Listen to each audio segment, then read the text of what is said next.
Дымится вся Россия, сразу несколько регионов под массированной атакой. Россияне радуются прилетам, а Мадяр внезапно дал совет основательнице Wildberries.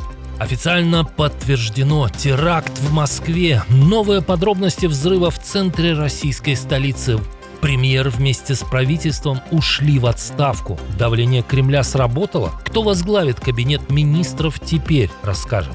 Россияне пошли в наступление. Тревожные новости с фронта. Все силы брошены на прорыв. Есть ли успехи? Об этих и других событиях к вечеру воскресенья 2 августа. Воскресный вечер. Самое время оглянуться на события уходящей недели. В эфире «Нехта». С вами Олесь Корниенко. Я сидела дома, смотрела нахуй фильм. И мне муж говорит: взрыв. Я такая: блядь, да ладно. Нет, это не был взрыв газового баллона. Российские власти официально квалифицировали взрыв, произошедший в центре Москвы, как теракт. Мероприятие закрыто. Число жертв увеличилось до 5, еще 2 десятка пострадали. Большинство наблюдателей склоняется к тому, что целью был главнокомандующий воздушно-космическими силами России Александр Чайко. Предполагается, что именно на его юбилей и собрались гости в ресторан «Бальци-Росси». По моей информации, дочь Чайко Мария пострадала. Зять Даниил Передри погиб, приняв поражающие элементы, которые предназначались ей, на себя. Информация чисто из моих источников, лично моя, ничего не утверждаю. По версии «Коммерсанта», пронести в ресторан коробку со взрывным устройством пыталась женщина, заявив охране, что это подарок. Когда охранник решил это проверить, бомбу дистанционно привели в действие. Источники издания утверждают, что взрывное устройство было начинено металлическими шариками и имело мощность около килограмма в тротиловом эквиваленте. Событие произвело сильное впечатление на Z-сообщество. Оцените, насколько у хахов в данный момент отлично работает разведка, если они прекрасно знали, где командующий ВКС будет отмечать свои 55 лет и успели подготовить операцию по ликвидации со смертницей. Генерал-полковник Чайко только в мае этого года был назначен Путиным главкомом военно-космических сил, то есть отвечал за все бомбежки последних месяцев, интенсивность которых и число жертв среди гражданских заметно выросли. Именно Чайко в начале полномасштабной агрессии командовал группировкой войск «Восток» и руководил попыткой захвата Киева с западного направления. По данным украинского следствия, он причастен к убийствам жителей Бучи. Украина продолжает методично выносить логистику Wildberries. Этой ночью украинские беспилотники атаковали логистический центр маркетплейса в поселке Новосемейкино Самарской области. Все это несмотря на недавнее заявление основательницы компании Татьяны Ким.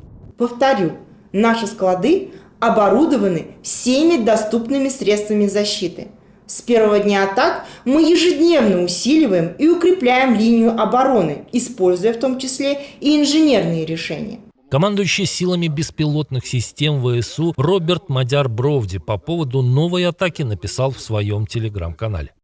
Засбоил и вышел из чата дикоягодный самарский хаб Новосемейкино. Он же основной логистический мост между европейской частью РФ и пельменями с сибиряками. 10-й результативный хук, юбилейный, но точно не последний в этой ягодной истории.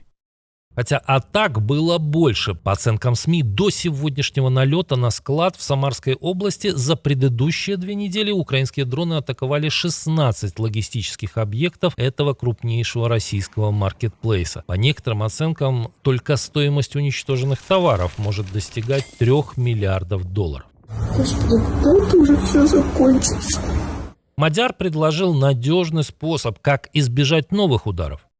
Может, стоит побыстрее перекрасить хотя бы одну ягодку в желто-синий цвет и крупными буквами написать на крыше «Касса». Ведь комфортная жизнь страны-агрессора тоже похожа на супермаркет, касса которого еще впереди. Привыкайте, если не готовы решительно снести собственных демонов. Как думаете, госпожа Ким прислушается к этому совету?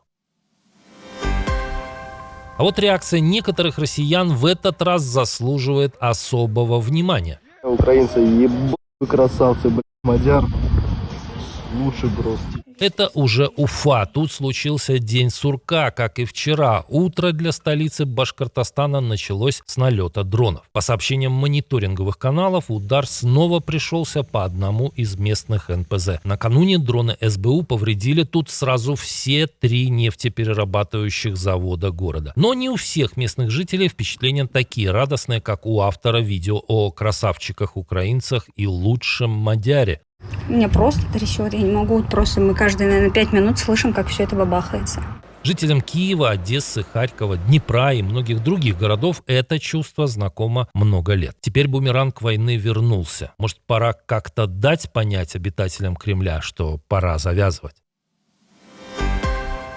Тревожные новости с фронта. По данным проекта Deep State, оккупанты снова продвинулись. Аналитики зафиксировали это в районе Константиновки в Донецкой области и в Залезничном в Запорожской области. Ранее Deep State также сообщал о продвижении российских подразделений в Купянском районе Харьковской области, вблизи села Артильное.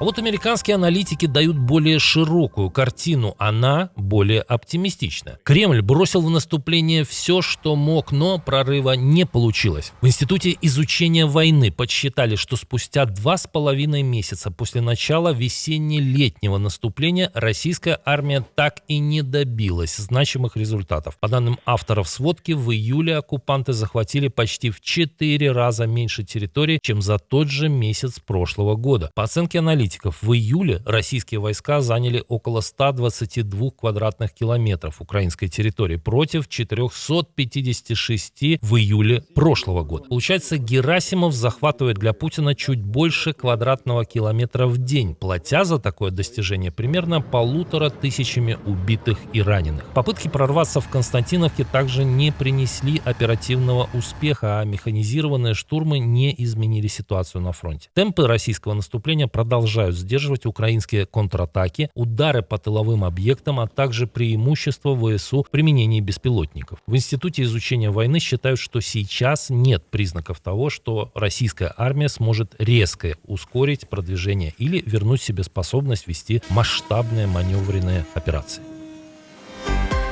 Саратов бомбят просто. От взрывов содрогнулись сегодня не только Уфа и Самарская область России. Ночью украинские беспилотники вновь атаковали Саратов и Энгельс. Губернатор Роман Бусаргин подтвердил налет, но традиционно не уточнил, какие объекты оказались под ударом.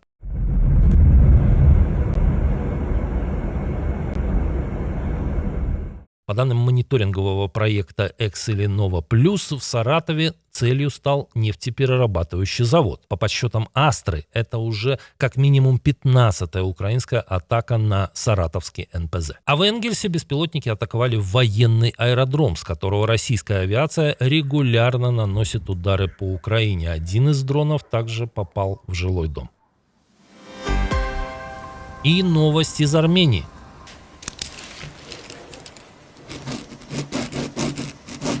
Правительство Пашиняна ушло в отставку. Неужели давление Кремля все-таки сработало? Нет. На самом деле речь идет о конституционной процедуре. После начала работы нового состава парламента Кабинет министров обязан сложить полномочия, а затем будет сформирован заново. Известно имя нового премьера. Почти наверняка им станет Никол Пашинян. Его партия «Гражданский договор» победила на парламентских выборах в начале июня и сохранила большинство в национальном собрании. Поэтому именно она выдвинет нового главу правительства. При этом давление Москвы на Армению, которое началось во время избирательной кампании, не прекратилось и после выборов. Кремль продолжает торговую войну с Ереваном и за последние месяцы лишь расширил список армянских товаров, которым закрыли доступ на российский рынок.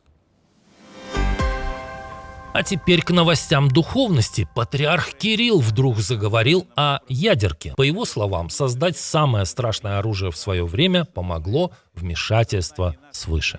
Создали нашу русскую атомную бомбу, которая остановила замыслы врага разрушить и поработить наше Отечество. Вот таким образом, через труд ученых, инженеров, рабочих, которые здесь трудились, несомненно, явилась благодать и милость Божия над страной нашей. Ага, всемогущий 20 лет наблюдал с неба, как большевики-атеисты расстреливают священников и разрушают церкви. Смотрел, ну и решил помочь. Насколько помню, заполучить атомную бомбу у Сталина получилось не благодаря божественному провидению, а с помощью конкретной шпионской сети, которая просто украла секреты у американцев. Это уже не первое подобное заявление главы РПЦ. Ранее Кирилл уже призывал россиян не бояться ядерного оружия и возможного конца света. Нагнетание страха вокруг возможных апокалиптических сценариев, чрезмерный алармизм и спекуляции на ядерную тему не полезны с духовной точки зрения. Дональд Трамп сорвал нападение на одну из стран, причем, цитирую, «уровень военного террора, силы и мощи планировался такой, какого не было со времен Второй мировой войны». Глава Белого дома сумел остановить могущественного президента от нанесения этого мощного удара. Ну и, конечно, речь идет о самом президенте США. В уговорах немного помогли и лидеры Ближнего Востока. Я согласился ради будущего блага мира, равно как и ради выживания успешного и процветающего Ирана, отменить нападение при условии возможности быстро заключить соглашение. Кстати, посты Дональда Трампа вот-вот превратят в товар для Уолл-стрит. Компания президента США запускает платный сервис, который позволит крупным инвесторам и трейдерам получать его публикации раньше остальных. Стоимость такой подписки может достигать $100 тысяч в месяц. А сколько вы бы заплатили за приведенный выше пост о 150-й отмене нападения на Иран? Ну, хорошо, а вот за этот с Трампом в образе Джорджа Вашингтона? Неужели даже вот за этого Элвиса с волосатой грудью не дадите ни $1? Спасибо, что досмотрели до конца. Увидимся утром.